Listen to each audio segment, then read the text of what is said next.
ఈరోజు ఎపిసోడ్లో judges over action, కొంతమంది జడ్జిలు ఓవర్ యాక్షన్, దాంతోపాటుగా ఒకానొక సందర్భంలో శ్రీముఖి గారి ఓవర్ యాక్షన్ నాకు విపరీతమైన చిరాకు తెప్పించాయి.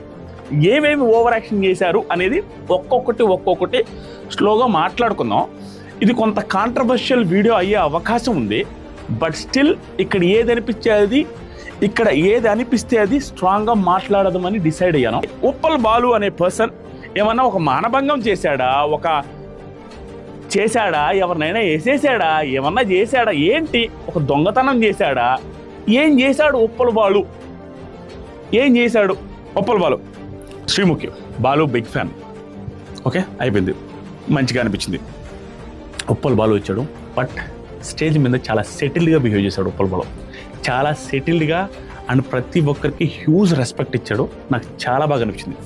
చెప్తాను, నన్ను చూస్తే కొంచెం డిఫరెంట్గా అనుకుంటారు, ఇది కూడా నాకు నచ్చింది. నన్ను చూస్తే డిఫరెంట్గా అనుకుంటారు, కొంచెం డిఫరెంట్గా అనే మాటలో చాలా పెయిన్ ఉంది. నన్ను చూస్తే కొంత డిఫరెంట్గా అనుకుంటారు.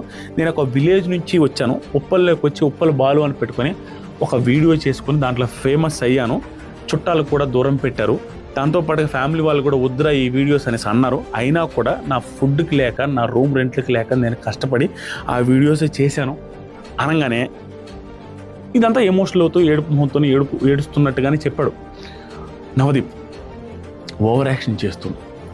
ఇది ఇప్పుడు మీరు వీడియోస్ చేస్తున్నారు కదా, అవన్నీ ఎకిల్ వీడియోసే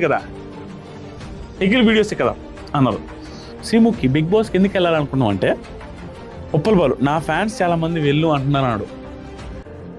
దీనికి నవదీప్ నిజంగా మీరు నమ్ముతున్నారా మీ ఫ్యాన్స్? అది అడిగే విధానం చాలా వెటకారంతో, అంటే ఒక యాటిట్యూడ్, ఒక పొగరుగా చెప్పి అడిగినట్టుగా అనిపిస్తుంది నవదీప్ గారు. ఒక సైడ్ కూర్చొని అందరితో మాట్లాడిన విధానం, ఉప్పల్ బాలుని చీప్గా నీచంగా మాట్లాడిన విధానం నాకు నచ్చలేదు. ఒక సైడ్కి కూర్చొని నిజంగా నమ్ముతున్నారా మీరు, ఊరికే చీప్ ఎంటర్టైన్మెంట్ పొందుతున్నారనేసి నా ఫీలింగ్, బయట ఫీలింగ్ అన్నట్టు చెప్పాడు.